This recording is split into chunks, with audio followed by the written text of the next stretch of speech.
Hello, hola, and buenas, buenas. Welcome back to the final edition of La Cuna Mundialista, a podcast that has always been made with love, but especially during this time of global unity, especially now made with love. And on tonight's episode, we are bringing you up to speed on all things FIFA World Cup, from the controversies to the comebacks to the favorites to win it all.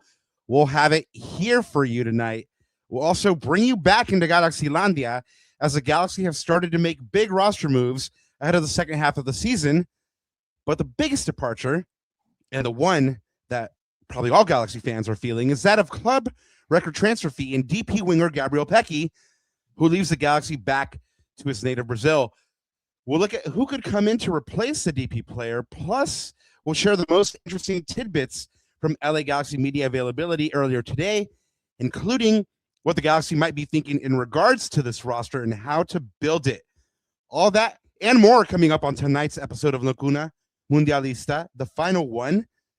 Thank you so much for being here. I'm one of your co-hosts, Rob Halon. You can always find my written work at the Sporting Tribune, and you can find me online at El Escudero de LA. And guys, you know what it is. Since I'm here, what am I going to say next? You know he's here. El papá de Natita, el yerno guapo, y el gitano perdido.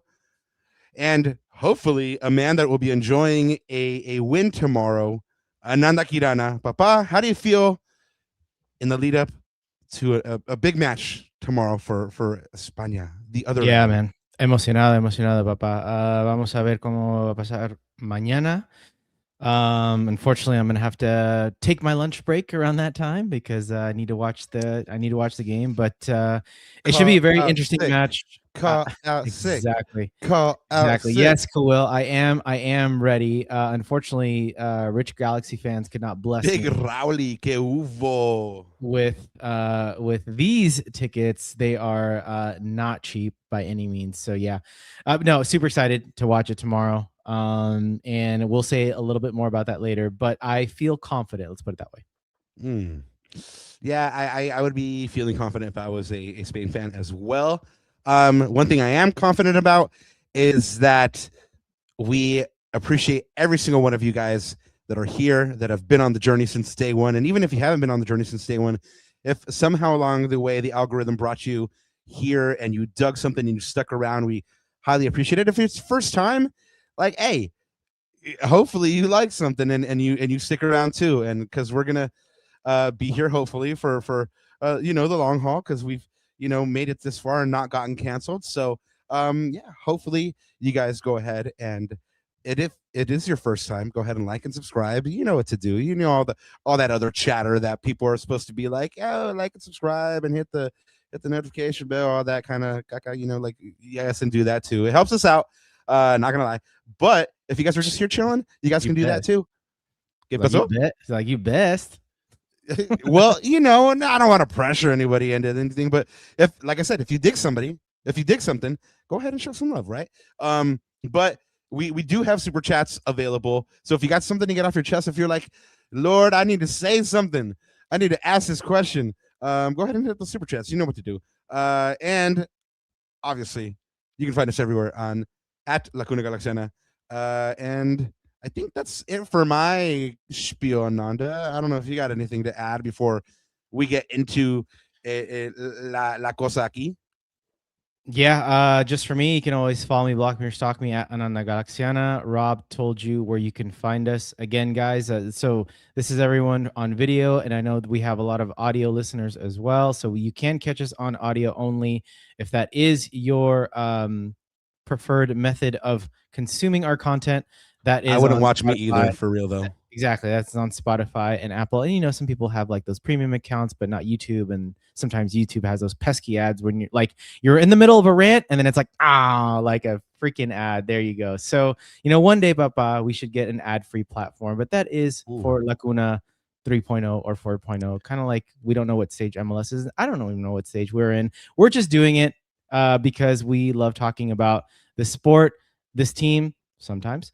And yeah, and all that good all stuff. the time, all the time. But te duele mucho lo que te hace. Exactly. But interesting times for sure. We'll talk about that later. There's a lot of movement. It looks like it's going to be a completely new team. You dropped a Minuto de la Mañana, by the way, guys. If you, we will get back to I did. pretty frequently. And if you do enjoy that one, we dropped one this morning about who we could think the next DP will be. Of course, we'll have a segment towards the end of this show to talk about that. So lots to talk about. I think a lot of things for Galaxy fans to be excited about.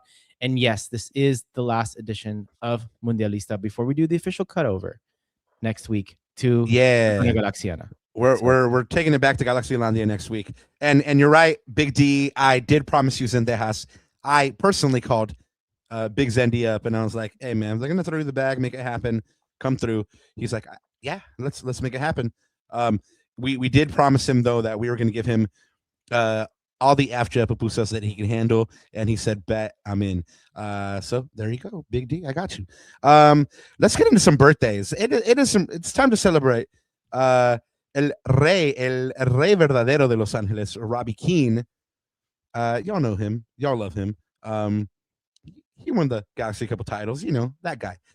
It was his birthday on the 7th, and I really feel like we got to celebrate this man because he brought so much joy to Galaxy fans. So give him some love. Hopefully he was surrounded by friends and family. Happy birthday as well. If you're Ecuadorian, you know this name. If you're not Ecuadorian, you probably know this name. Alex Aguinaga. It's his birthday today. El Maestro Aguinaga, one of the finest Ecuadorian players of all time. And again, we need to show him some love because he just silky smooth. I mean, just butter. Happy birthday to him. Hopefully he was surrounded by friends and family and he ate a lot of really good Ecuadorian food. Ananda, this man was representing Ecuador for the first time they made a World Cup, Aguinaga that is. And right now that we're in World Cup territory, it's only appropriate to talk about him, but it's only appropriate as well to talk about all the other good stuff that's happening in the city because there have been several amazing watch parties. I've heard that a lot of friends and just family as well that have gone to watch parties and had an incredible time. And it's been all across the city. I mean, we did have, our good friend Evan from LA in a Minute, who's here. I mean, the authority on Los Angeles, really. So check out the back catalog, guys. Evan was here, Marcelo Alboa, Carlin Romero. You guys know. The back catalog is at the website, YouTube. So anyway, but Evan was talking about these events, and it just seems like they don't stop, man. I mean, this one's happening in Whittier Narrows from July 9th to 11th. And then on the 11th, they're doing it at the fan zone at Venice Beach. So if you need to go work on your tan, I know I do, then pull up to Venice Beach. And then the Galaxy are also going to be having events at Hermosa Beach pretty much from the 12th to the 20th. And it's going to be different kinds of watch parties and celebrations there. So go ahead and check those out as well. Guys, all that to say, there is plenty to do around the World Cup and around Los Angeles here. So go check it out. And a special shout out to the watch party at Toyota Arena. If you know the Empire Strikers, that is their home field. That'll be happening in the Inland Empire. Shout out IEG. Shout out Big Heck. They're going to be doing a watch party for the World Cup finals on Sunday, July 19th. So if you want to go ahead and have a wonderful time and watch the final in the lap of luxury, go ahead and reserve your spot now. Go ahead and find the website. Ananda, I'm sure at some point you will be able to flash the website for these folks so they can go ahead and reserve their spot. And what you got, Mano? All these good events are happening because of what? The World Cup. And we're a couple weeks in now. There's been all kinds of controversy, all kinds of beautiful matches, all kinds of amazing comebacks. Shout out Cuevas for their amazing actuación en ese torneo, La Cinderella. And now there's so many fewer than the original 48 that started out. Yeah. Why don't you tell us more about where we are right now? Yeah, quarterfinalists are here, and the quarterfinalists are locked. And in fact, we have one semifinalist already, so which we'll get to a little bit later. The 8 teams are France, Morocco, Norway, England, Spain, Belgium, Argentina, and Switzerland, which may be the surprise of the lot. But guys, let's catch you up on how they got there. So first of all, again, we'll talk a little bit about the aftermath of this one later. Morocco ends Canada's World Cup dream there with a 3-0 win. Again, a good showing for Jesse Marsh and his boys. I think they have a lot to be proud of. I'm sure our colleague Caroline Romero also has a lot to be proud of. I think this will cement a legacy in Canadian soccer moving forward, in my opinion. France with a narrow 1-0 win over Paraguay thanks to a Kylian Mbappe penalty. More on Mbappe a little bit later. Brazil cannot put away their chance, including a missed penalty by Bruno Guimaraes, and is upset by the cyborg himself, Erling Haaland, and his Norway team, as Neymar says goodbye to his international career. This one was an absolute barn burner. I think this might have been the best game in the tournament, one if not one of the best games, with Mexico narrowly losing out to 3-2 to England in a thriller at the Azteca Stadium that saw England hold on with 10 men from the 54th minute on. And Mexico goes out, but they go out fighting, unlike the U.S. men's national team, who pretty much went out on a whimper in a 4-1 rout against Belgium. Of course, this marks the last host nation to be eliminated from the 2026 FIFA World Cup. Too many mistakes. ¿Qué pasó? ¿Qué pasa? Real quick, you see the homie Tom in the chat with the deep cut. Don't forget our guy Gange Ruzik, Big Alex. Yeah, who's been on the show a couple times, man. Yeah, big shout out to him, yeah, man. Big shout out to him. For sure. Tom, that was beautiful. That was a deep cut. That was good, Tom. Yeah. That was good. Beautiful shout out. Sorry about it, Rauli. We just had to talk about all the matches. I mean, believe me, I'm not going to be happy talking about the Ecuador stuff in a little bit, but we got to do it. We have to do it. It is what it is. And las buenas and las malas, right? But yeah, so we know what happened. We know what happened in this game. Too many mistakes. Of course, Florian Balogun did play thanks to the suspension of the red card, but at the end, it didn't matter. Of course, La Furia Roja, Spain with a narrow 1-0 win thanks to a late second half goal by Mikel Merino. And we say goodbye yet to another legend, at least to his international career, that is CR7, as he confirmed it as much post-match. He'll try to play at the next one. Yeah, exactly. And of course, maybe if you didn't think the thriller at Azteca was the best game of the tournament so far, perhaps this one was the best game of the tournament so far. Argentina in a thriller and probably one of the best and most controversial matches. Yeah, so far man. There's a lot in this World Cup. Thanks to 3 unanswered second half goals to complete the comeback, but again, not after a controversial goal that was called off due to a foul leading up to the goal. We are not going to talk about it on this particular show, but guys, there's probably plenty of content out there on YouTube. You can even catch us on Soccer in 60 with our friend Gunnar. We talked about it at length on that. We had a segment on that for sure. Hey, give them COC lads a shout out as well, because we were on there on Tuesday. I was gonna get to that. Great minds think alike. I'm going in reverse chronological order, and of course, shit! Look at you! Shout out to Dylan, who's in the chat. Of course, we talked about that at length as well. in the COC network on their stream. Was it Tuesday? Yeah, Tuesday. So Was. if you want a little bit more on that, go ahead and check that out. And then, of course, the last match, Switzerland goes past Colombia in penalties. Again, not much action, at least in normal time, but the goalkeeper of Switzerland is probably the hero here. Kobel is his name, is his surname. So there you go. And Switzerland, maybe one of the surprises coming through as the quarterfinalist. I did preface this earlier. See? We did have our first quarterfinal match today, which I will get to here. You want to talk about this one? Did you watch this one? Did you catch a little bit of it? I did, man, and honestly, like, it was giving me kind of like some flashbacks to that Brazil match, because for the first 20 minutes, France was probing and Morocco was kind of holding firm, and then Mbappe gets a penalty. I think it's like in the 27th or something like that, and he misses, and you're like, that's first off unusual, because it was a terrible penalty. It was like he scuffed it or something. It was god awful. Like honestly, like Mosa could have done better. But it was like a bad penalty, and so then you're going, man, I wonder if that's going to affect them psychologically, like it did Brazil against Norway, right? They missed the penalty and they went on to lose.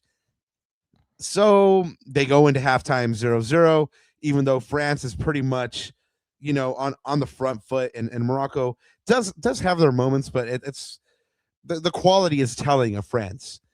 But yet they go into halftime 0-0, and just that man, just too good. He makes up for the penalty miss.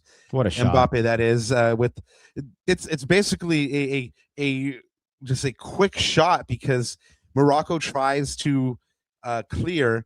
They don't clear well enough. France wins the ball, gets to Mbappe really quickly, and he just kind of swings a foot at it. And Bono's an incredible keeper, man. And it's like he beats him, man. It's just sick technique. I mean, the top spin on that ball. Most guys, I think it was Stuart Holden on the call, at least in the English broadcast. He was talking about most guys will try to curl that in from the outside of the post going in.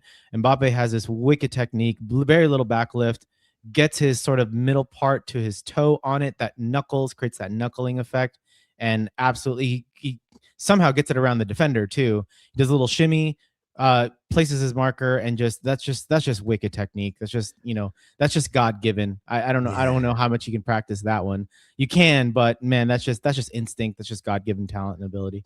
Yeah. See, when I was teaching the lad that, right? Exactly. He picked it up real quick. Hey, there's a reason why Raleigh G calls you loco, papa. Hey, well, if the shoe fits. But anyway, that's 6 minutes later, and what's funny is that, like, Mbappe is the focus of the team, or like the focal point. But 6 minutes later, the Ballon d'Or winner, Dembele, goes on a amazing solo golazo run, and he scores. And from there, it's 2-0, and Morocco never really recovers, and it's lights out 2-0 France, and now they play the winner of Spain versus Belgium tomorrow. So, Spain already knows their opponent, Ananda. If they go through, how do you feel about that matchup? That's that France-Spain matchup. I mean, we talked about it a little bit, but in the hours since, has anything changed, or how are you feeling about this one? About this Belgium match, or if they were to face France? Yeah, if there were, I mean, we kind of already talked about tomorrow and how you're feeling about that one. Yeah. But if they should go through, how are you feeling about that France matchup? Yeah, this is the one right here. I feel like this could be a World Cup final. This is for me probably the stumbling block, the kryptonite for Spain. I think I forgot who I was talking to. Maybe this was offline, but like, if the matchup was against Argentina, I would feel comfortable. But France is probably one of the few and only teams, maybe next to England too, just given their physical capacity, and their ability to match up just with anyone, just given their personnel and their Premier League players. But yeah, France is, I think, the favorites to win this tournament, to win it all. And I'm going to be nervous. I'm going to be nervous. And the reason why too is I don't feel as confident because in those games, that's when your stars, that's when the quality really needs to shine. Spain can dominate a match. They can control possession. They can control territory. But at the end of the day, does that turn into chances? Does that turn into clear cuts? Does that turn into goals? And that's going to be the X factor here in this game right now. Of course, Spain needs to get an early goal because France is going to come at you, especially Spain could have possession of Spain can have like really comfortable possession, but then all of a sudden you got Olise and Mbappe running down your throats on the other end. We saw that happen right in the penalty, right? Morocco actually had a decent spell of possession, and then all of a sudden, quick counter on the other way, and those are just yeah, exactly. So France has so many ways to beat you. So, but first things first, Papa, we can't overlook Belgium. I know I said I feel confident, but that doesn't mean that we can overlook them. Got to take care of business at SoFi, and then we'll see from there.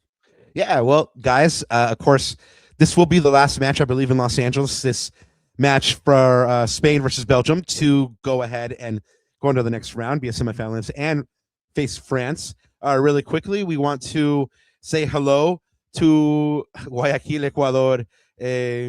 Bienvenidos aquí a este programa. Locos por el Bombío, much love.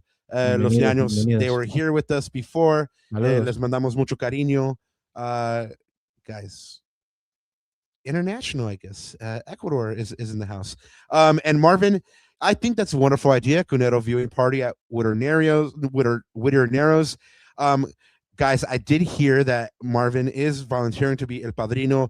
Va a poner las bebidas, va a poner la carne, va a poner el pan Bimbo, va a poner los desserts. I mean, el padrino Marvin's gonna throw down for us. I mean, it's gonna be love. Yeah, el pan Bimbo, exactly. And shout out to everybody that's dropping by. We do appreciate it. El primo Matt, man, everybody that's out there. Scott, Forza Papa, all's with you. Let us know how you doing, Papa. And then yeah. And then Marvin says taconazo after, of course. We'll be there. But Ananda, back to the World Cup here. You have some hard questions to ask me, I guess. I don't want to do it, but I mean, I guess I have to do it. Is that what you're saying? Yeah. And this is not just for you, Papa. This is for chat also. So everyone, go ahead and get in the conversation as we always do. So, Papa, so far, again, tournament's not done, but it's just one of those fun retrospective things that we like to do. Of course, we love talking about this game. Biggest prize so far of the tournament so far. Are we looking at a team or a player? Can be whoever your heart desires, or whichever your heart desires. Honestly, like Norway, but not really, because like I knew they were good and they were one of the dark horses, but just the way they've been going about their business this tournament. I mean, it's very easy to find success and then let it go to your head and God, I don't know if this is sounding familiar. And then just kind of flame out. But Norway has been, kind of been led by their big Viking. Man, even the Minister of Finance has been running around the house singing Haaland, Haaland, da da da da da da da, and I'm like, don't sing that here. But yeah, man, they've just been about their business and been really quiet. When they've needed to be off the field, but on the field they've been deadly. And I mean, I think you see that by how far they've made it. Yeah. Unfortunately, I am picking England to beat them in the next round. But I mean, first Haaland has been incredible, and then also he's been really funny during this tournament. Been really captivating and charming. And that's really hard for me to say as a United fan. But yeah, he's been fun. I like all the memes comparing him to Dragon Ball Z characters. Been fantastic. But yeah, for me, biggest surprise of the tournament. But again, not because of I didn't know their quality, but because of the way they're carrying themselves, like a big team, like a France that doesn't need to say anything and just goes about their business and is ruthlessly efficient. Yeah, I think they are the team that are living up to their dark horse tag. I think amongst the quarterfinalists, like I said earlier, I think Switzerland's got to be up there for me. And granted, their path, if you look at their path here, they haven't really faced a top team, but hey, you have to face what's in front of you, right? And I think they've been surprised. But Papa, maybe this was an obvious one, and I'm surprised you didn't pick it, but maybe you just didn't think about it because it's been a while. Well, you talked about him in the front half of the show, but it's got to be Cabo Verde, man. Like biggest, like they're like if you think about this whole thing in totality, right? Like that story, I think that is. Absolutely. I think for me that is amongst. Remember, there's a lot of stories in this tournament. There's the host nations, obviously USMNT, all the big stars showing up. You talked about Norway just a second ago, and I think I saw an ad for me to watch their miniseries on HBO or something like that. So I am going to watch that. It's like the Dark Horse or something like that. So that's pretty cool. Can I say something really quick? Yeah, hold. Loco, voy a extrañar al viejito Modric. Yeah. Se retiró, ya. Lo voy a extrañar mucho. I know. I mean, I don't get a lot of the shirts, but the Modric, especially he's an ex-Spurs player, but I still have his shirt because that guy is unbelievable. Just exudes class. But yeah, Cabo Verde, man, for me, best story of the tournament by far. Biggest surprise. Wonderful performance. Honestly, like I wish Ecuador had played with that heart, and I think that's my biggest disappointment in the lads this tournament is that when push came to shove, they did not show that heart when they needed to. And a quote unquote smaller nation footballistically speaking did. And so hopefully that's an inspiration to teams that were quote unquote dark horses like Japan, who didn't have the tournament they wanted, or South Korea, who got grouped, or Ecuador, who for a lot of people underperformed.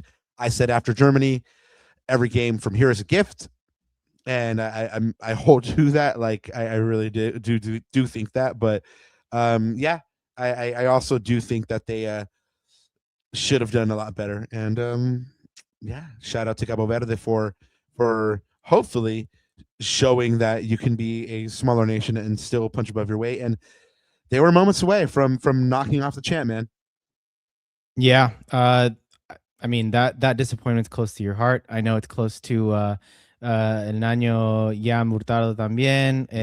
Shout out. Los chicos de Locos por el Bombillo. Man, I know that one hurt. But at least you guys got, Papa, I'm just happy that you got your moment against Germany.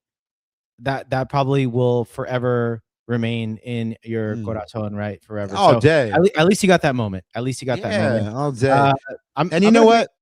We're winning Copa America in 2028. Anyway, well, you know what? You might, because as Marvin G says here, I'm going to bring up his comment. This World Cup showed me two things. Joga Bonito is officially dead with Neymar's last match, and we're witnessing the official passing of the torch in new generation.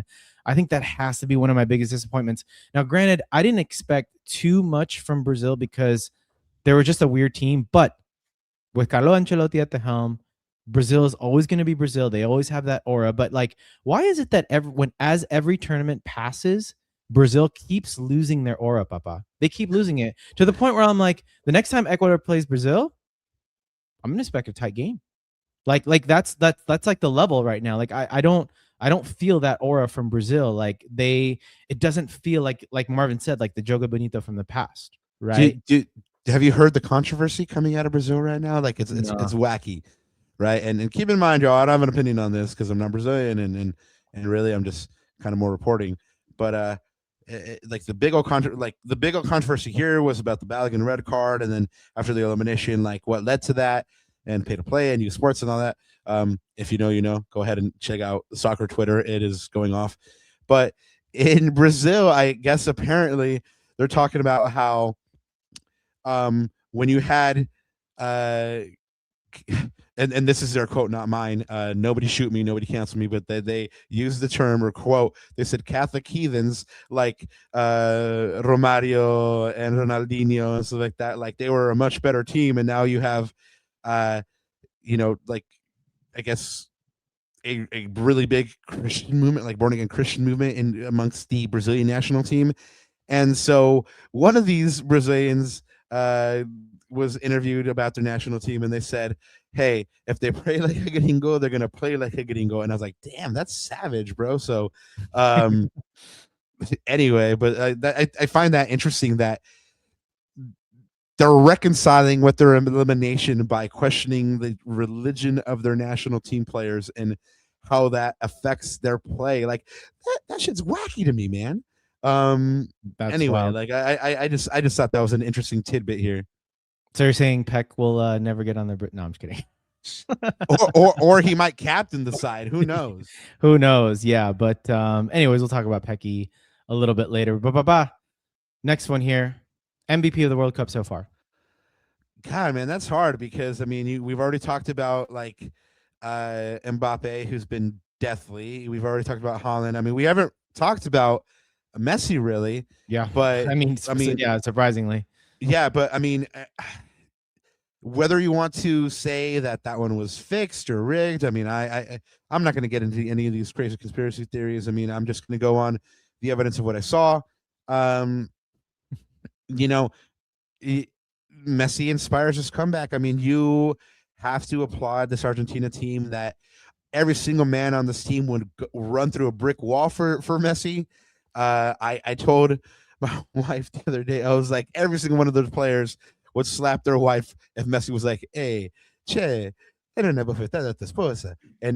they would, blood, they absolutely would, because Messi was saying it, to do it, and he inspires his comeback, and he scores the game tying goal. And I mean, I was in the office, and I see Egypt up 2-0, and I had a lot of people around me going, it's over. And I said, look, if anybody can bring this back, it's this Argentina team around Messi, and that they did. And it's not surprising that they did, because Messi's been really good in this tournament. He's missed 2 penalties, and he already has like 8 goals, man. And it's the guy's otherworldly. Like, I've never been a huge Messi fan, like on personality, but there's no denying that the guy is a fantastic player, and he just, at his age, what he's doing is incredible. He's inspiring his team, and I mean, it's hard to pick against him. But Mbappe and Haaland are doing their darndest. I mean, the concept of the most valuable player is the most valuable player to their team. So I'm going to have to say that it's probably Haaland, because I can't see Norway doing what they're doing without him. But yeah, it's hard to pick against Messi, and then Mbappe in that just like can I do like MVP 1, MVP 2, MVP 3? Is that a thing? I mean, you could do whatever you want. I think nice. I agree with you. I think I agree with you, Holland. If you took all those players out of their teams, I think Norway would have been grouped already. He's that important to that team, in my opinion. Maybe Zlatan's up there as MVP for, if you know, you know. And of course, we have some shouts for Telemundo, dog. It's hydration breaks, dog. Like, oh man, hey, no, I like Telemundo for 1 2. They've made it possible not to have to listen to Alexi. God, anytime I don't have to listen to that man, it's a beautiful day. And they're doing a bang up job on Telemundo, especially because they're not going to hydration breaks. I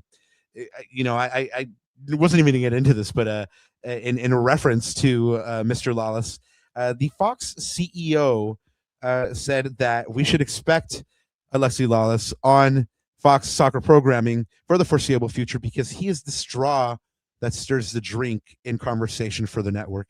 And I said that is a shame, because we're already seeing even English-speaking people that don't know a lick Spanish watch these games in Telemundo, because the English telecast is pretty insufferable. If you have a different opinion in chat, I would love to know what you're enjoying about the English telecast. Really, let us know. There are some good things about it. Zlatan's been good. Jerry's been good, and of course Rebecca Lowe's been always amazing. But there's been things that are really lacking in this telecast. Yeah, absolutely. Zlatan, the whole Zlatan Alexi thing just makes me laugh. But anyways, I feel like they're gonna fight, dog. Yeah, it's super funny. I'm pretty sure they're gonna milk the hell out of that. But Before we get to the Galaxy stuff, Papa, one last thing, and maybe this one's for chat. Maybe if you don't want to answer it, that's totally cool. If you do, it's totally cool as well. But in one word, who will win the World Cup? Maybe that's one for chat. Chat, who do you think is going to win the World Cup? So there you go. We'll leave you with that. You've got. You can't ask them and then not answer. Why not? We can do whatever we want. No, I'm just kidding. Well, I guess sure. Okay, well let me rephrase that. Hey, would you go ahead and answer the question you posited, please? Oh man, yeah, I can't. I've said it from the beginning. I'm going to stick to my guns. I've said France from the very beginning. I'm going to stick with France. I can't disagree with you. They just look too good. They have a lot of depth, and look, if Spain gets through Belgium, which there's no guarantee they will, because Belgium is steadily looking better game by game. But if they do, and then somehow they beat France, though I feel like they'll win it. That's their. I think I agree with that. I think right. England's gonna be tough, but what's your dream final? Just for like the bands, like what would be like the biggest chance one? No, dream final's got to be a rematch of France Argentina, right? No doubt, just for the storylines and everything. Really? Yeah, really, because I would really enjoy an England Argentina final, porque se dieran duro, papa. Pero no va a pasar, papa. They're in the same bracket. That's gonna be the semifinal. Oh, that's right. Oh, so yeah, in the semifinal. Okay, yeah. Crazy. Okay. Anyway, that seems like a final, but if they both make that final, that one's both semifinals will seem like a final, honestly. Yeah, France, Spain, this is gonna be a bloodbath right here, man. And Argentina and England, if both teams pass that, those are gonna feel like finals. So, yeah, bro, they're gonna go in real hard. Anyway, they're gonna have to. Argentina's gonna have to eat a bunch of asado to match up physically with England, man. They're gonna have to eat a bunch of proteína, bro. But. Anyway, yeah, guys, I think me and another are both in agreement. France should be winning this based on talent. But I think we're both also in agreement that if Spain somehow gets through France, they'll probably win this thing. And I think it's time for Galaxy Landia stuff. Are you ready? Ooh. Are you ready to get back to stuff?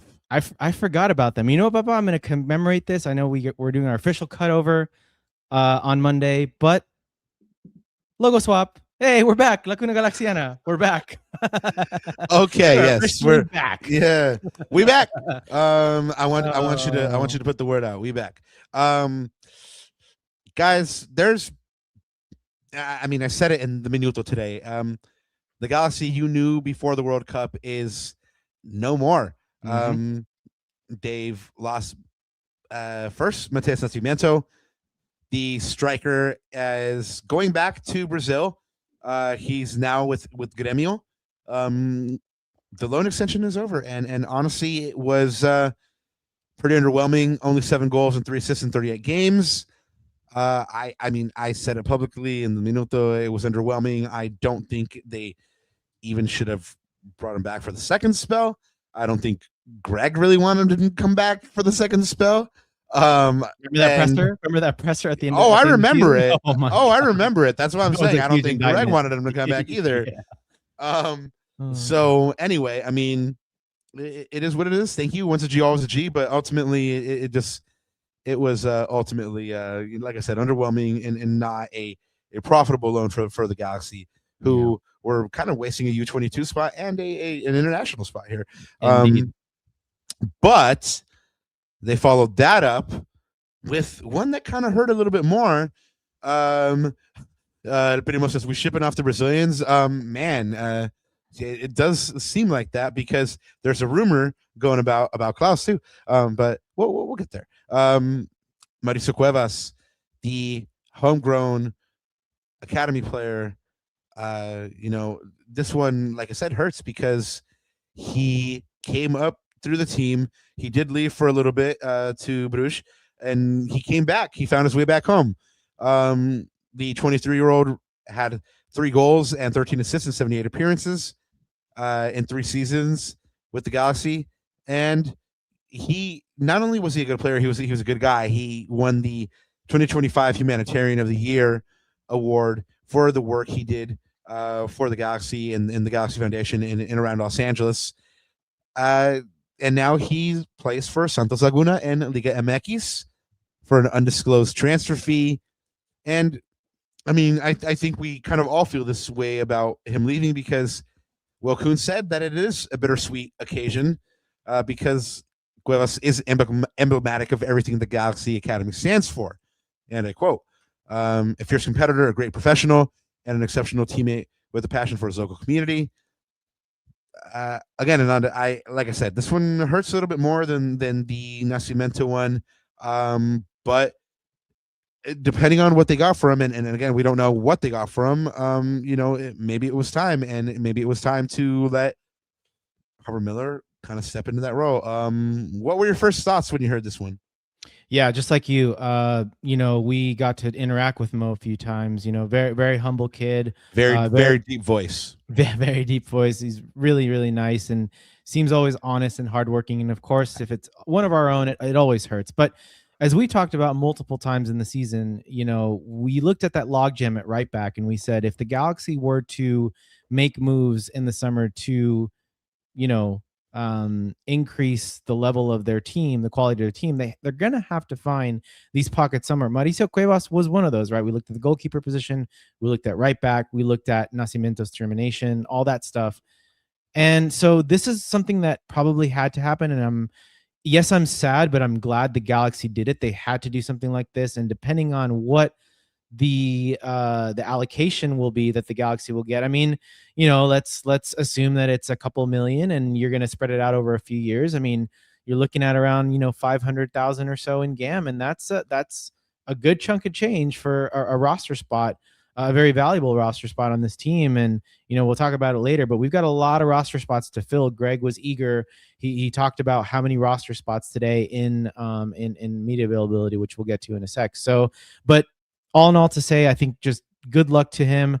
Unfortunately, for all his offensive attributes, I think the one thing that was always lacking was his defensive side. And I think that's one of the things that he will have to improve and work on. And I'm sure playing in a league like Liga MX, I'm sure that's a side of his game that will develop. Or on the flip side, it would be nice, I think, for him to maybe operate in a more wingback position where he has a little bit more license to roam forward, because his best attribute is that early delivery. His cross is probably the best. He was probably the best crosser on the LA Galaxy, and unfortunately that is no longer here. But happy trails to Mo, and once a G, always a G, for sure. Yes, once a G, always a G. And once a Cunero, always a Cunero. We want to say again hello and hola to all the Cuneros that are in chat. I mean, we got a bunch of our day one dirties in here with us. Like El Primo says, Queen Rossi, the one and only, is up in here. We got Tom, we got G Cam, who said Maurice Caves, and I love that shit. And just a bunch of other ones, man. Like he's super.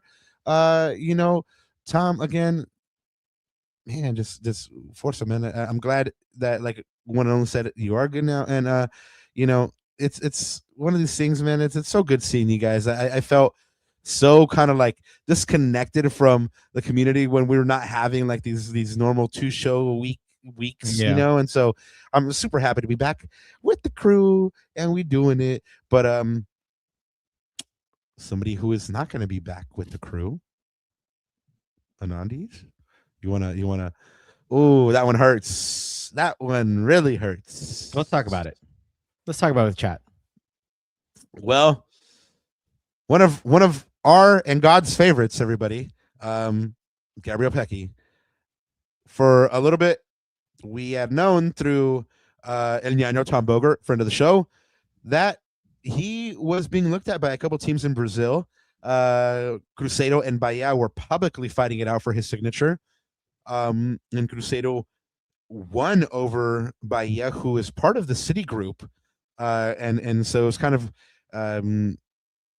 surprising that Cruzeiro was able to beat them out. But Tommy reports that it's a $12 million fee with $1.5 million in add-ons, and he's already in Brazil. I mean, he arrived over the weekend in Belo Horizonte. He was already speaking to Brazilian press. Guys, I mean, this picture here is of him holding MLS Cup. 2024 was magical. It was a time. It was how the kids say, it was cinema. It was one of the most It was a movie. yeah, it was one of the most beautiful games that I've ever covered. Just the memories of everybody being in the locker room, and including Gabriel Pecci, and uh, just celebrating each other, and it's the culmination of all that hard work. And this man did put in work for the Galaxy. I mean, 101 games, 43 goals, and 24 assists. That's 67 goal contributions. He in the league, 27 goals and 28 assists, and of course the 2024 newcomer of the year. And despite all that, I mean, there were the lower points. I mean, 2025 was one of the worst years for the Galaxy, in a year where a lot of fans were expecting him to rise and kind of fill that gap that Ricky Puig was leaving. However, he really didn't, and this year he started off slow, and it's with Cuevas, it's bittersweet because he was starting to round into form, and while I would make the argument that Marco Reus so far has been the most consistent and best player for the Galaxy this year, Gabriel Pecci was starting to take on that mantle with his performances, and he's starting to look really good. So, you know, it's unfortunate, but I think something needed to change because the team was static. We had talked about it on previous shows. The team was 5-5-5, bang on average everywhere, and it wasn't getting it done. And there needed to be a shakeup. And even though it hurts, I applaud the front office and the team for making the move right now. My only criticism is that they didn't make any money on this. I mean, or if they did, it was very little because Peck came in for around 11 or 12. They sold him for 12 and the $1.5 million in add-ons. So they probably made very little here, but they'll probably save on salary, unless the next incoming, we'll talk about that, is bang on, and commands that kind of salary as well.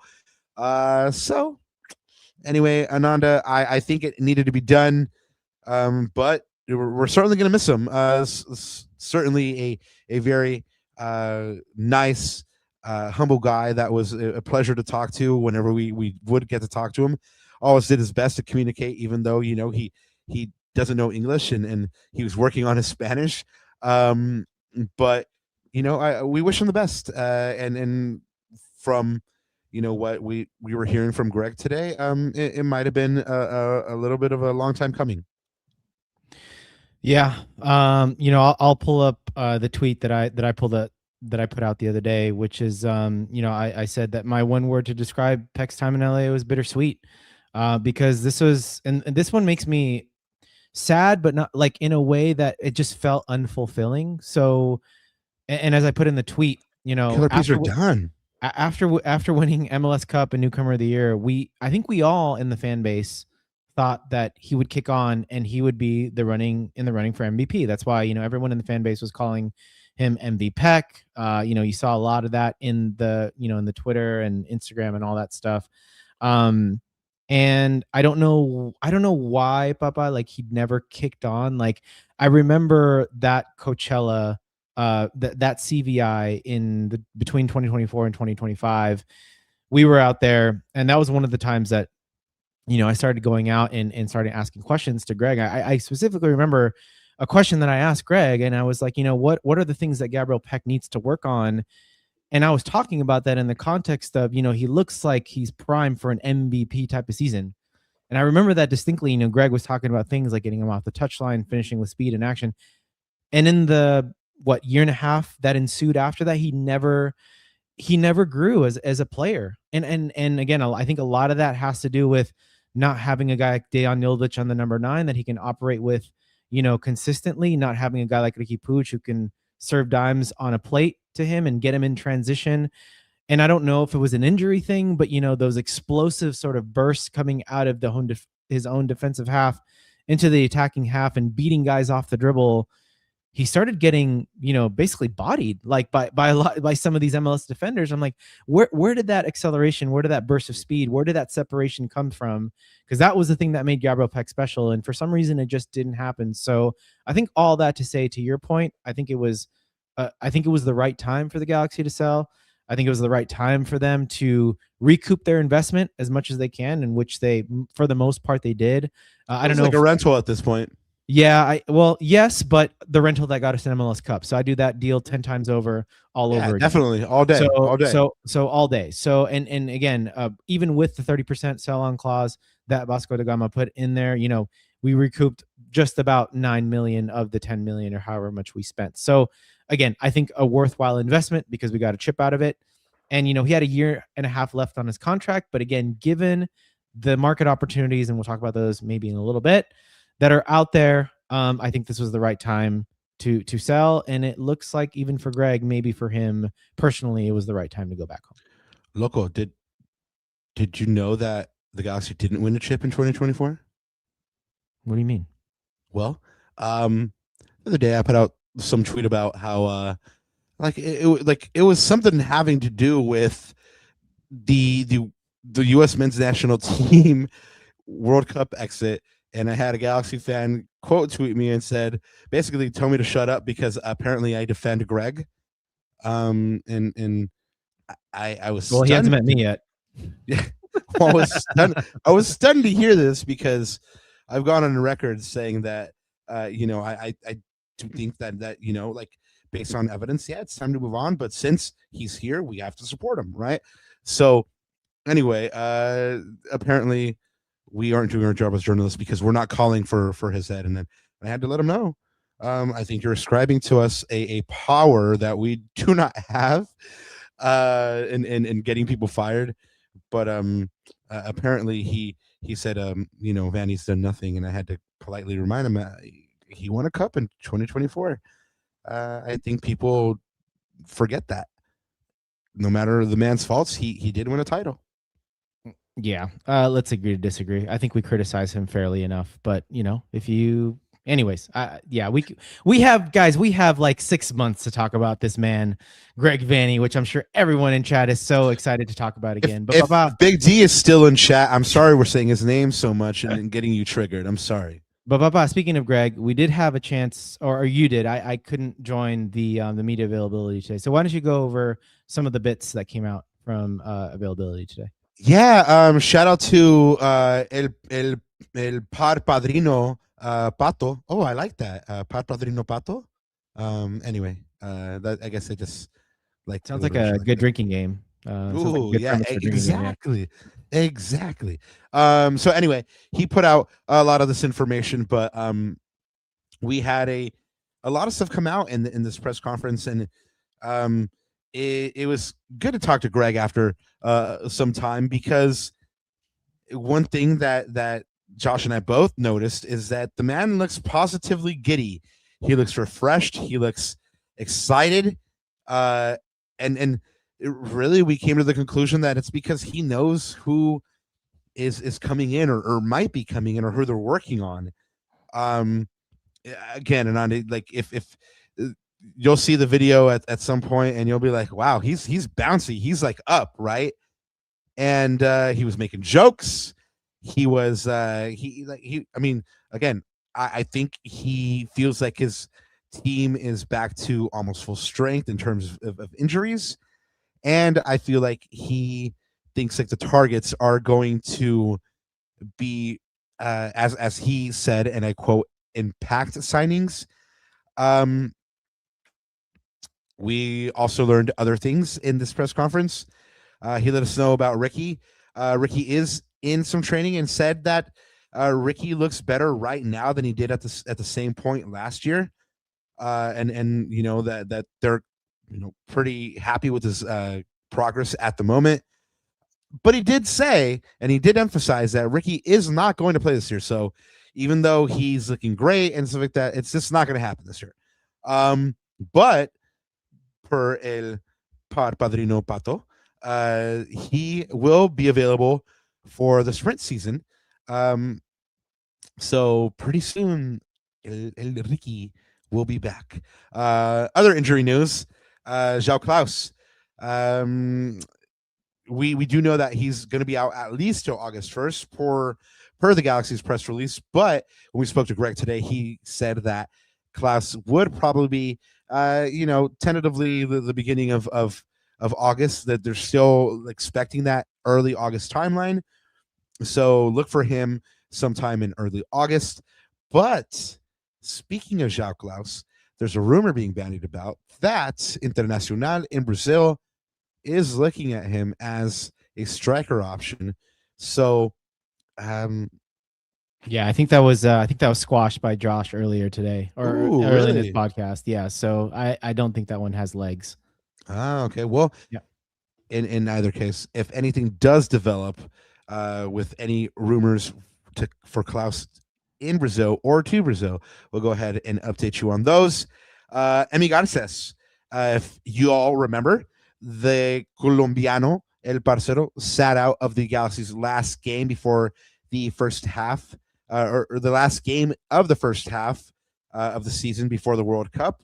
Greg let us know that right now he's only a possibility for Saturday, and so it doesn't seem like he's 100, but he is trending in the right way. Hopefully, he will be available for Saturday so we can get some minutes in that friendly against Club America. I did ask him about what Mauricio Cuevas' departure means for Harbor Miller, and he simply said that Harbor's probably going to revert back to the position that Greg has kind of always said that he sees him in, which is that right back or defensive position. He said that Harbor's strengths lie in creating a little bit of offense there from the defensive position, and so get ready to see Harbor Miller playing a lot more right back. And whereas back in the day it was a kind of a little battle between Mickey Yamane and Harbor Miller, I think now, and Mauricio Cuevas, I think now you're going to start seeing that Yamane Miller battle right there for that right back position.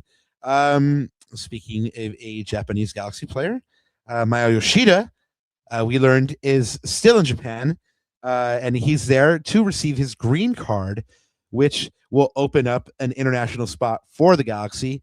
And mind you guys, these international roster spots are really coveted right now because the Galaxy can use it on an incoming DP international player, whoever that may be, or they can flip this asset.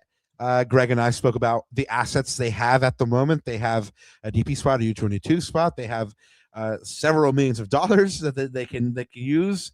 But one of those assets is as well this international spot that becomes pretty valuable for the Galaxy. These are being flipped for around 300K to 500K.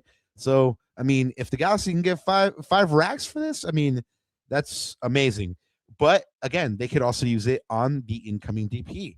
And then, speaking of that incoming DP, we did hear from Greg, and like we mentioned, that this potentially was a move for Gabriel Pecci that had been some time coming. Greg did make reference to some family things, and it's kind of unfortunate that, like Ananda said, that the potential was never realized. But it's good that he's going back to a place where he's going to be comfortable. Ananda, what was your favorite Gabriel Pecci moment? Favorite Gabriel Peck moment.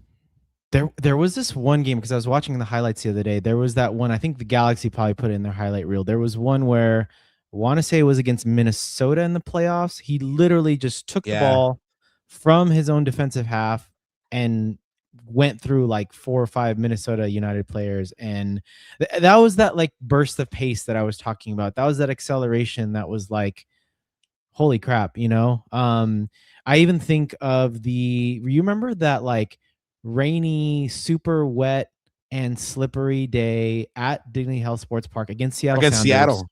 Yeah. And he scored the only goal. And that was just a weird game that like it was just an awful game to watch. It was like one of those like ASO rainy days on a Saturday kind of thing. But Peck really showed his quality that day. And I just remember that game thinking like, hey, that we've got something on our hands here. Like kind of like how Joseph Paintsel against Inter Miami showed us like his speed and what that looked like on a break.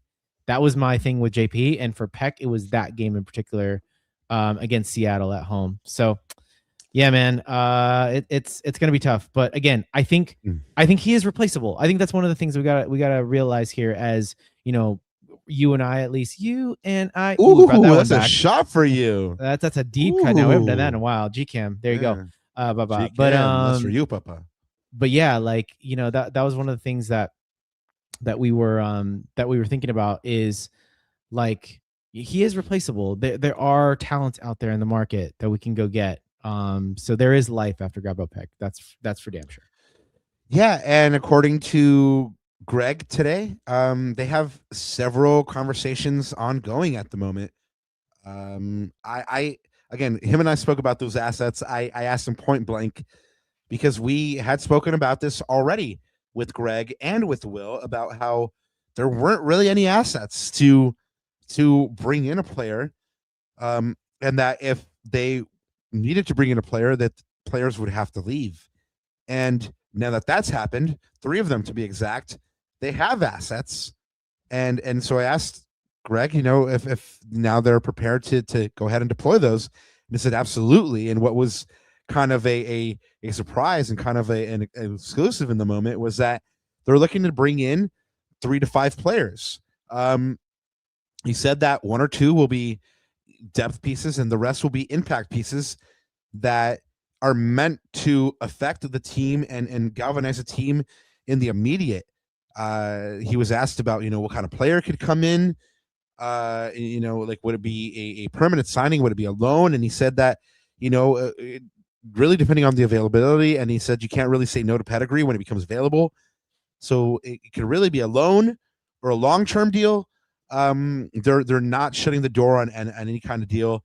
He did say that there probably won't be a Zlatan moment, so I'm not sure if we can expect a new signing to be ready before El Tráfico next week. But in a further indication of, I think, how they intend to build this roster, he did say that they wanted to build, and this is a quote, or as close to a quote verbatim, that they want to build a good young core to grow together again, and that's where they were the most successful previously. So if I'm reading between the lines here, I'm not seeing an aging European star a la Mo Salah, who Greg pretty much told us he didn't know anything about. We did speak about Mo Salah, and he said, I really don't know anything about that.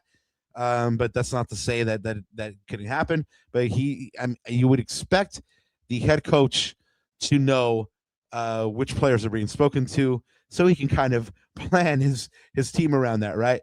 But it's interesting to note that the Galaxy are a little light on players at the moment, and they could have up to 5 new faces. And Ananda, was this kind of a surprise to you when you heard this, up to 5 new faces? Well, I pulled up the depth chart here. This is something that I just made just on the fly, and this just kind of, I wanted to orient myself on where are the gaps, where are the holes in this team. And in fact, now, like, as I look at the attacking line, so 2 things I'm thinking about, Rob. One is, you take Harbour Miller now off the right wing, because I did this before that quote. He's clearly a defensive option. So if you look at the attacking options that we have, it's Joao Klaus, Joseph Paintsel. Joao Klaus was injured, by the way. Joseph Paintsel, who's just coming back from injury. Ruben Ramos Jr., and you can throw in Eric Tommy and Marco Reus in there, but really they're attacking midfielders. Like, you saw Eric Tommy and Marco Reus play sort of.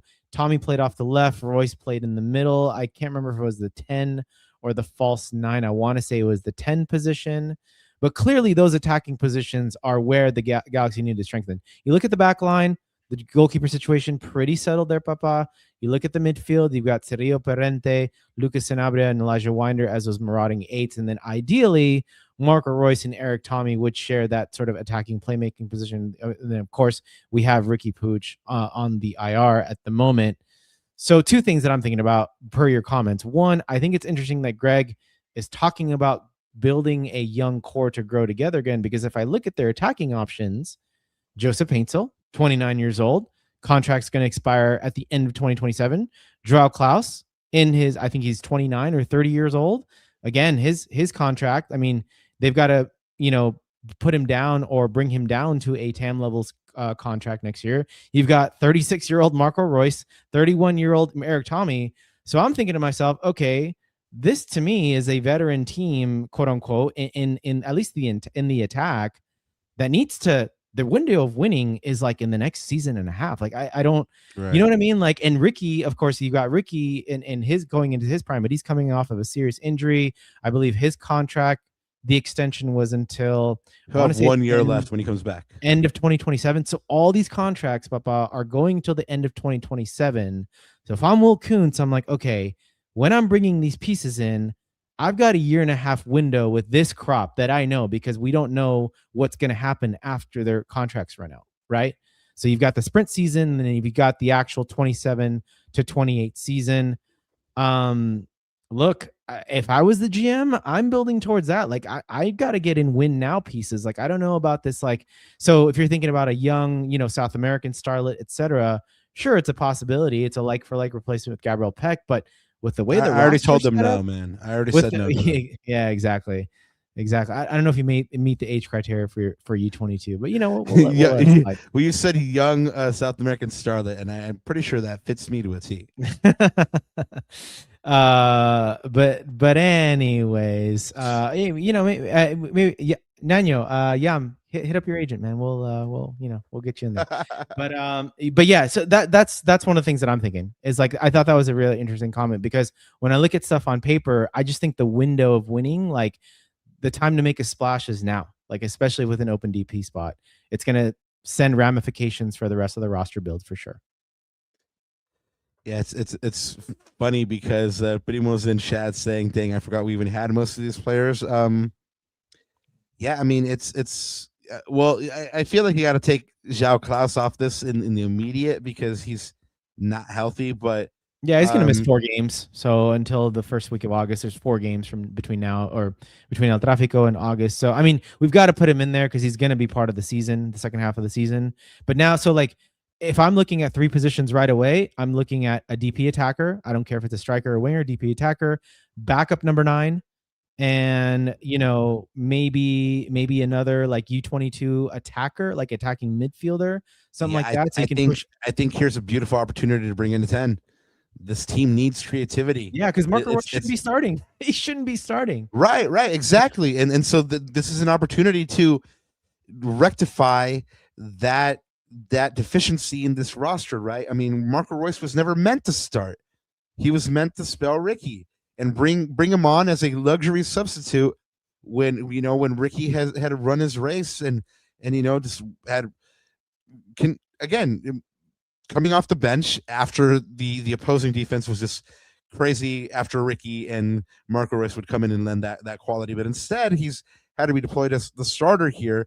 But again, this is an opportunity for the Galaxy to address an issue and a position of need that they've needed for a little bit now, and set their attackers up for success. I mean, if Joseph Painso has even a semi-competent attacking midfielder to give him service, he's going to score goals. Same thing with Klaus. I mean, they need that 10. They need the 10. Yeah, it doesn't. That roster looks so different though with Ricky in it. Like now, Marco is the backup 10, or Marco can be the backup false 9. But no, they need reinforcements in the attacking areas, whether that's attacking midfield. Oh, real quick, Greg did say that, and again, I'm starting to learn to read between the lines with what Greg says. He did say, and he pretty much said it all right. So we can take something from this, that they need to strengthen, and they need to strengthen at the wing, right? So you can expect 100. One of these signings, I think, to be a wing player, and I think they are probably going to be starting level caliber wing player, because that's what Galaxy need. So yeah. if it were me, I would be saying that it's a 10 and a wing player, and then those are like the impact pieces, Yeah, and then backup number 9, but like a really solid one that you can, a versatile attacker, which, we're talking about all these things, Papa, and we're talking about all the needs, but of course, the big hole that we got to fill is this DP spot, because I feel like I feel like the other roster decisions, if you look at player profile, if you look at chemistry, those things, I think I think it all stems from the DP. Like I think all the dominoes will fall after that in terms of the build. Granted, your fringe pieces, maybe your backup depth options, not so much. But if you're talking about starter level players, which I think the Galaxy and Greg talked about having 2 to 3 or 3 starting level players. Absolutely. I think you've got to start at the top. So just a fun little thing here to round out the show for everyone in chat as well. Rob and I put together sort of a list of names. And again, these are somewhat realistic to maybe less realistic, but nothing too crazy. But the reason why we wanted to bring up these names is because I think all of these different names show a different profile attribute, whether it's age or whether it's, the league that they're coming from, or maybe their nationality, or maybe their ties to either the US or the Galaxy or even MLS. So, Papa, I'm just gonna bring up the players, and then at the end we'll just do a little fun, like we'll rank it with chat here. But I'll just give you a little, like, just imagine like we're in the GM room. It's we're Will Kuntz, we're Mikhail Dencher, we're Ravi, and we're all like pulling up the dossiers right on these players. So I was imagining I was more like Kevin Costner in that Draft Day movie. Yeah, but anyway, so I'm gonna bring up 6 names, and again we're gonna rank them together a little bit later, and we'll talk about why or why not. You talked about this one, Papa. This is probably I would say my number one option. You look at Mohamed Salah, of course. The big thing here is, Papa, he's without a club, right? So the Galaxy wouldn't have to spend any transfer fee. So the 10 million that they spend on Pec, they wouldn't have to spend that on a guy like Mo Salah, right, because he is a free agent, 34 years old. Again, his last club was Liverpool. He does predominantly play as a right winger, but he has played in a central attacking or a striker position throughout his career. But again, this is a like-for-like swap, a left-footed inverted winger from the right. And I don't need to talk about his accomplishments, probably one of the best players to ever play in the English Premier League. The things that he did with Sadio Mane and those guys in those years was pretty incredible.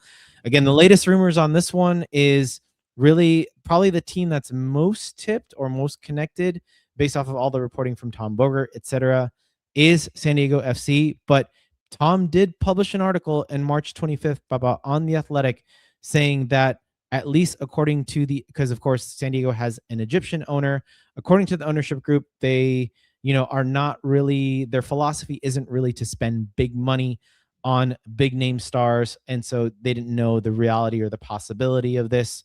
So again, it does open the door. And of course, the latest reporting from Fabrizio Romano is that MLS teams are in the conversation. But of course, there's a lot of people, as you can imagine. Saudi League is on him. They've been on him for the last 3 seasons. In fact, Turkey's got a few offers or a few calls from Turkey. But it looks like Mo is going to take his time on this one, especially since Egypt just recently got bounced off the World Cup. But for me, this one, if you're thinking about, we're talking about on the pitch, I think it speaks for itself. Off the pitch, to me, this is the Heung-min Son signing. This is the marketing dream, I think, for LA, bringing in a superstar in his relative prime. I mean, Mo Salah is a fit guy. Like, he still knows how to score goals, but like, Son, I forgot the age that he came in, but again, early to mid-30s as well.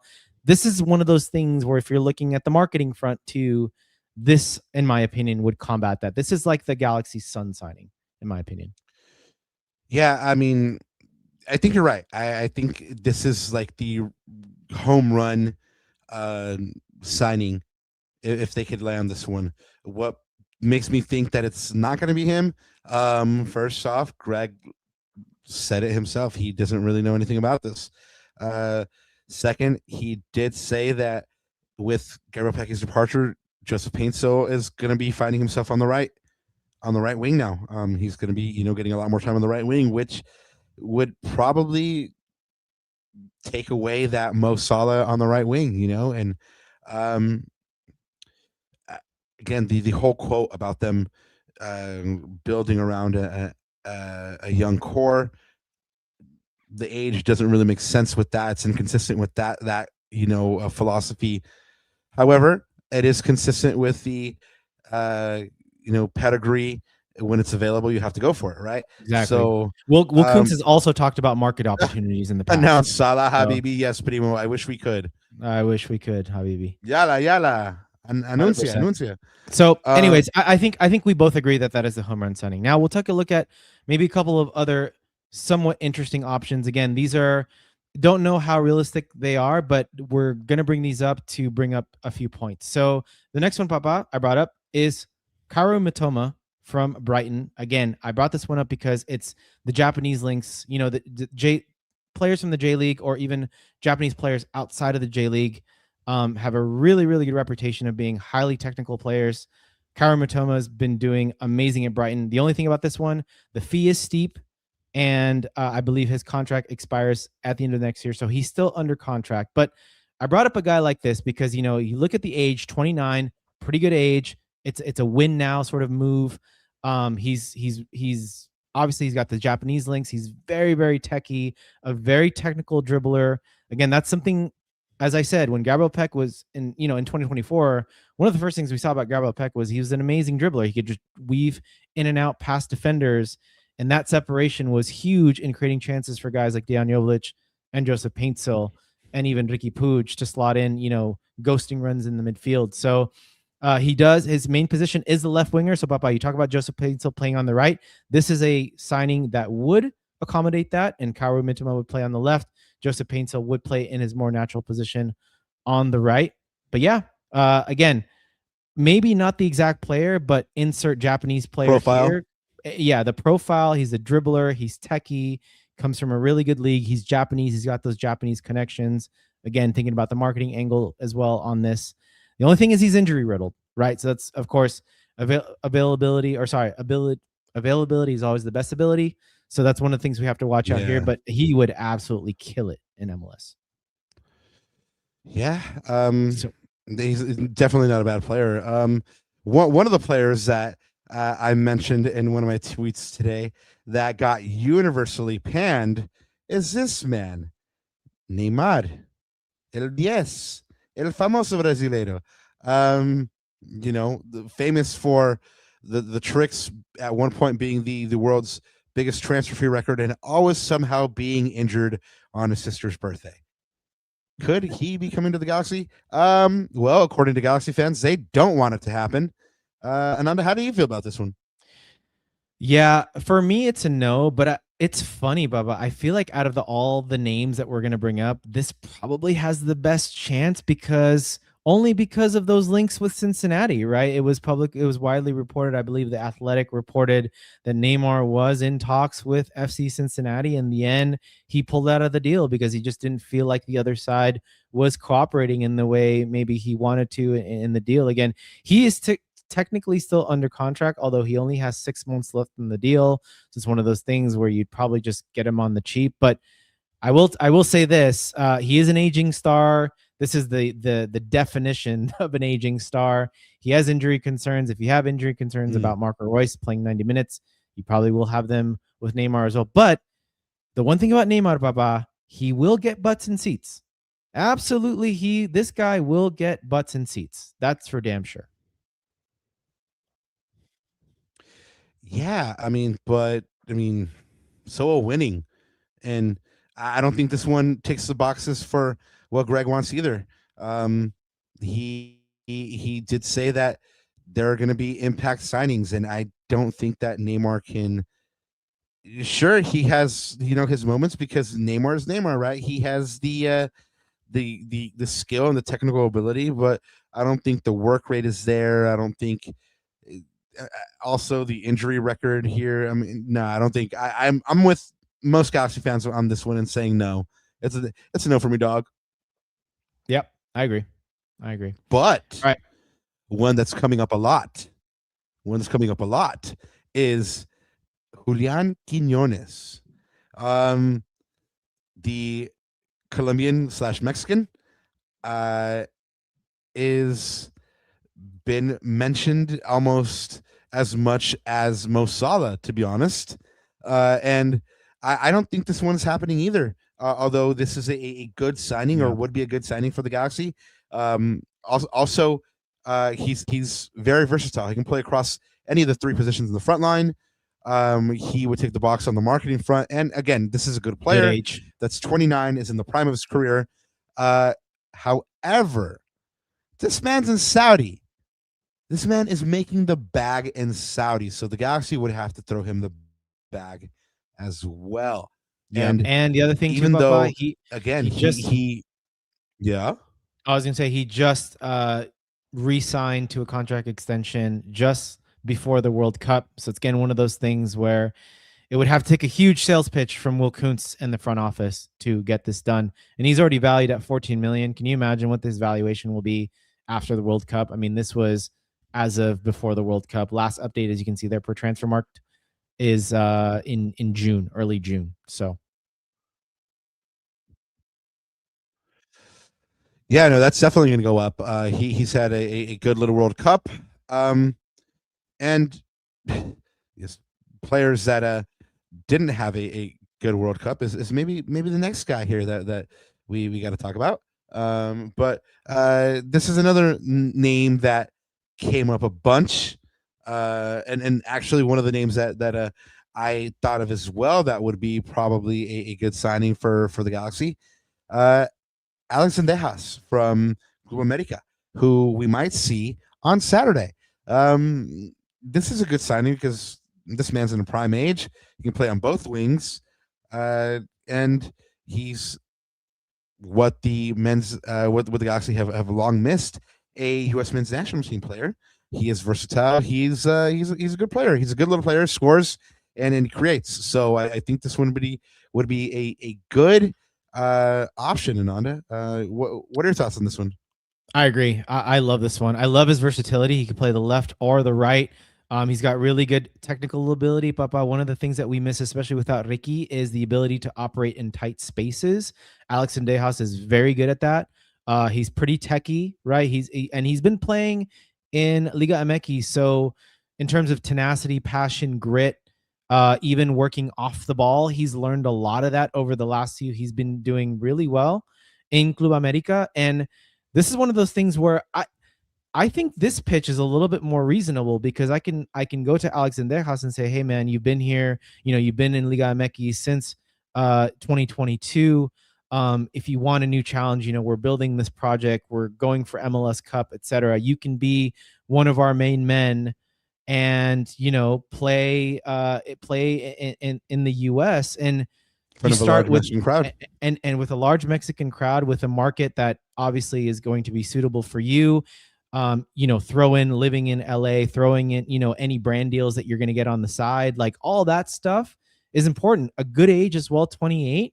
And this is a win now piece. I really like this piece. Again, I think the pitch, there's something there, and I think the pitch could be done.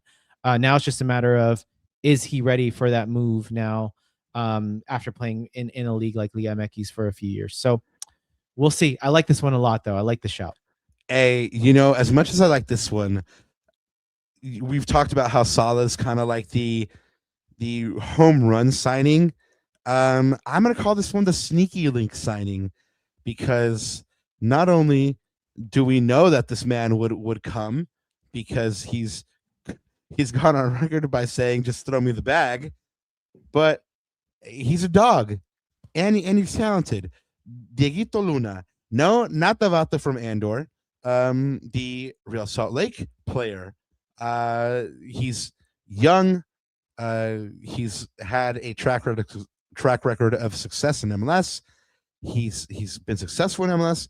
He can play in midfield. He can play in the attack. And best of all, he's 22. He's 22, y'all. And I think he also Californian, Ananda? Was he born in California? I want to say yes, but I will look that up for you so that we don't misspeak for our listeners. Right? Yeah. He is from Sunnyvale, California. Correct. Yeah. So let's bring him home, right? Let's go ahead and bring him to the Galaxy, and have him play in that creative role that we've been missing, man. Yeah, I would love this one. The only thing about this one it is reasonable, but you've got to fend off. We saw those reports. I believe it was from Monterrey. MX. Yeah. Yeah. So we're gonna have to go against it. But again, like the nice thing about this one is now we have that interleague trade mechanism, right? Yeah. Like, so we could use that again. We just saw Duncan McGuire leave Orlando City for Houston Dynamo, and again, it's using that mechanism. So, man, I would love this one. And if we take the comments from Greg Vanney to heart today about, using a young player, wanting to build a good young core to grow to grow together again, this is the definition of it, right? About 22 years old. The versatility on him is really interesting. He can play in the wing position. He can play as a withdrawn midfielder. He can play as a number 10. He's kind of a joker in that team. Greg likes to use that word with Miki Yamane. Very similar, to not the Joaquin Phoenix Joker, but Diego Luna would be another Joker on this team. This is super interesting to me. But look, on this one, this is more about like, does Will Kuntz and the front office look at MLS proven, right? Like these MLS proven players that have played in the league. You can insert any name here. Insert Martin Ojeda. Those types of players, the top tier DP level players that are versatile attackers, can play anywhere, really in the front four attacking positions. And so, yeah, another interesting one. So just a couple of names for you guys maybe to look out for over the next couple of weeks.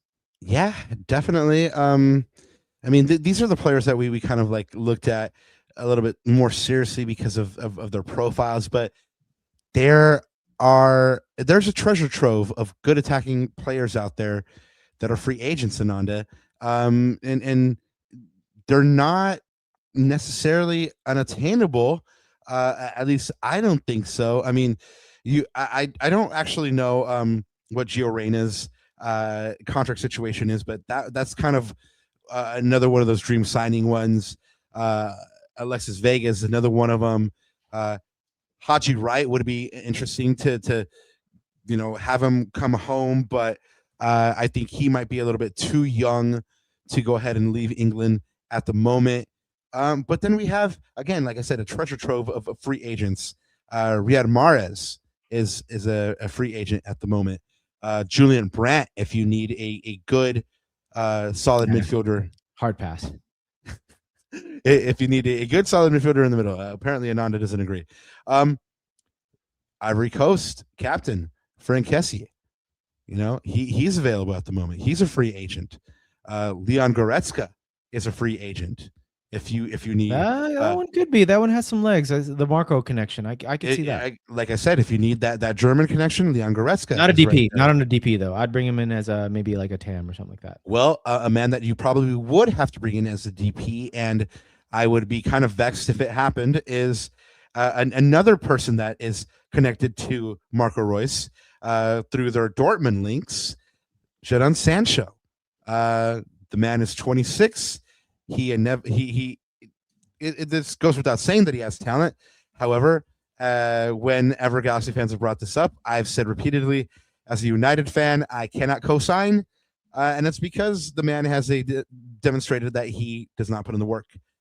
So hopefully, if the Galaxy are swinging for this one, there's performance-based incentives built into this contract. They do what they got to do to ensure that this man is going to work. But anyway, that's one that I've heard a couple of times. And again, it's not the talent, it's the application. And so anyway, Alain Saint-Maximin, Ananda, who was at Club America and was forced to leave Mexico through racism, unfortunately. His daughters were attacked through racial harassment. But this man is 29, is a proven goal scorer. He's a beast on the wing, good and technical player. Now, speaking of maybe a technical player that also has a ton of strength and speed to him, Adama Traore, former Barcelona player, former Premier League player, he's available at the moment as a free agent. He is 30. Nabil Fekir, tons of quality. If you have him on his best day, the man is 32. Who knows if he still has something to give or if he wants a challenge like MLS. a guy that's actually been linked with the league on occasion. Paulo Dybala, also 32. The man is undoubtedly got quality and he can score goals and set them up. However, does he want to come to MLS at this point in his career at 32? This one, Ananda, is kind of the for me anyway, the swing for the stars, and never going to happen, but is a free agent as well. Juventus is or ex-Juventus man, Dusan Vlahovic. A bunch of goal scoring from this man. 10 goals in 29 matches last year. However, only 7 in 19 games this year. But the man is a free agent. The man can score goals, and that one would be absolutely insane. He would rip up MLS for damn sure. This one, I admit, I didn't know too much about him. But when I was looking at the free agent list, I quickly became interested in him because I see a player that could probably be developed a little bit more and then resold. His name is Bamba Dieng from Senegal, 26-year-old, valued at 15 million, 10 goals in 22 matches last year, a free agent as well. This is a kind of signing that excites me, Ananda, because this is the kind of signing that Greg kind of, or Will rather, kind of sprang on us last time. A younger, not really unproven, but just kind of a diamond in the rough player in Gabriel Pecchi that came in and kind of became a star here. I could see that kind of thing happening with a player like Bamba Dieng, who has tons of potential and right now is a free agent. And again, $15 million is valued, but they wouldn't have to pay that transfer fee. A couple other guys that are out there as well, Nanda, if they're looking for midfield cover or defensive cover, you do have John Stones as a center back who is a free agent. You do have a Fabinho as a free agent as well. You have Morita from Japan as well. I might get cooked for this one, but Lorenzo Pellegrini is a free agent. The former Toronto FC player definitely has quality again if he's applying himself. Zinchenko is a free agent, Ananda, if we need that left back help. I don't believe we do, but again, these kinds of players do have quality. If Greg is talking about, you have to bring in quality when you can, that's one of these players. Tomiyasu is also available as a center back. Like I said, there's a bunch of good free agents out there that the Galaxy should at least be entertaining conversations with, depending on their positions of need. But anyway, Ananda, there's a ton of good players out there. Yeah, and so I think this is going to be interesting to see how the dominoes fall. I think, like I said, everything's going to start with that DP, whoever that is and what positions that fills. To me, the 1-for-1 swap would be for a DP winger. But again, there's a lot of things for Will Kuntz in the front office to sift through. You look at the age profile, the player profile, left or right sided attacker. Are they versatile enough to play in multiple positions? It looks like Greg loves that versatility. There's also do you look within the league? Do you value, maybe being a top player in another league like the Belgian league or the J League? There's a lot of things to consider. And I think now we just, put our faith in Chef Kuntz, right? And let him do his work. And, again, out of all these, if we had to rank them, I think Mo Salah is clearly the home run here, but the reality of that happening, that's going to be a tough deal to do. But if you could get that done, that is for me, that is the number one, that's a no-brainer option. The other ones, I'm thinking a little bit. Quinones, I would like to, but don't know how realistic that one is as well. That one's also a pretty nice, almost a no-brainer signing as well for me. But super interesting, man, to see how this one goes. But the reality is the Galaxy have a lot of work to do. Let's start with this. I'm glad the Galaxy did all these moves now because I think it gives them flexibility and I think it gives them time to pivot. Like you said, Papa, the Galaxy are miring as basically a mid team, right? We're in 8th place in the Western Conference, 5-5-5. We've got to turn things around. And with that roster that was intact before the World Cup break, things were not looking like they were going to turn around in the way that Galaxy fans wanted them to. But I think with a couple of big moves, I think the Galaxy could get right there in Western Conference contention again, in my opinion. Well, your opinion is getting some pushback from chat. LA native says compared to Miami, Coons is cooking a shit pie. I don't think so. LA native, I think there's possibility here. Greg did say that as many as 5 players get on his DPs in 2024. So, yeah, no, hopefully he does again. That's a legitimate question, Pottermus. Do the Galaxy still have the pull for top players? I think they do. And I think, I don't know if you guys missed it at the top of the show, but I was saying how giddy Greg looks. I mean, the podfather, el pod padrino Pato, and I were talking about this in his Discord, how Greg looked revitalized, energized, happy, bouncy, positively giddy, I would say, because I think this man knows who's coming in, or at least who could potentially be coming in, and I think he's excited about what's going to happen. So I think that when he says that at least 2, maybe 3 impact players are going to come in and make an immediate impact, I think it's totally possible that yes, the Galaxy will flex their muscle and make that kind of signing that shows people, hey, the Galaxy still has that cachet. I'm hoping they need to start moving like that again, and I'm hoping it happens. Yeah, and that's why I think a name like Salah, even Zendejas, man, I would be pretty happy with any of those names that we brought up, other than Neymar, honestly. I think any of those would be good signings. But again, there's probably, I think someone said in the chat, there's probably a starlet out there that we don't know of, that it's an unknown quantity, kind of like Gabriel Pec when we signed him. But again, I'm just gonna leave the front office to do their work. But what's clear is time's ticking, and they've got to put in the work fast. So I'm hoping that in the next 2 weeks, we're gonna hear a couple of reports come out from Tom Boger and the Athletic, and then we just go from there. Well, we do have a chat comment from GCam. I miss Mike Ray. We miss him too. Shout out Big Mike. And GCam also has a super chat for us and says, great to see y'all. Tongue, Sahur, be well, top show. GCam, thank you so very much. Thank you to all you Caneros out there. We are going to start wrapping up here. But we got to remind you guys that the Galaxy do have a friendly this weekend against Club America at the Digs. The Galaxy is back. Yes. Remember them? They are back on Saturday at 7:30. There might be some debuts. Who knows if some Galaxy players can get signed between here and then.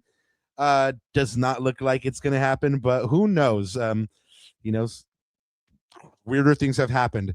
They play this friendly off the back of that 3-0 loss to El Salvador just a couple of days ago. I think it's about a week ago now. But this is all in preparation for the first match back in MLS, which is El Tráfico. Guys, next week, that's going down on Friday, July 17th at the Digs. And of course, we'll be back with you on Monday, July 13th. We're going to be having a special guest on. Stick with us. We'll go ahead and let you know who that is. We'll confirm that one with you. That'll be on Monday night, the 13th. But of course, on Thursday night, our regular stream will not be happening because we'll be jumping on with our friends from Defenders of the Bank and doing a simulcast and doing a preview of El Tráfico. Shout out to those boys. That'll be happening on the 16th. And we can't wait to break down El Tráfico, the first match back of the second half of the season. And I think that pretty much wraps it up, Ananda, huh? Yeah, just want to say, everyone, thank you for following us throughout this World Cup tournament and following our coverage of Mundialista. Again, we are officially cutting over back to La Cuna Galaxiana on Monday. And by the way, anyone going to the stadium for that friendly against Club America on Saturday, Rob and I will be there. So come hang out. You know where to find us. We've got extra stickers just in case you didn't get your first round. We've got you guys. So yeah, again, thanks again for everyone for joining. We love you all. And Scott, Forza, my man, and everyone have a great night. And again, if I haven't said it before, te queremos mucho, chat. Yes, los queremos mucho, chat. Cuneros, we love you. Again, if it was your first time here, hopefully you had a good time. Go ahead and hit that like and subscribe. Te queremos mucho. All right, I think there's only one thing left to say, right, Ananda? Dale, pa. All right, I think this is going to be the first time back on this one. So one thing left to say first, que Diosito bendiga mi lindo Ecuador, and Jesus!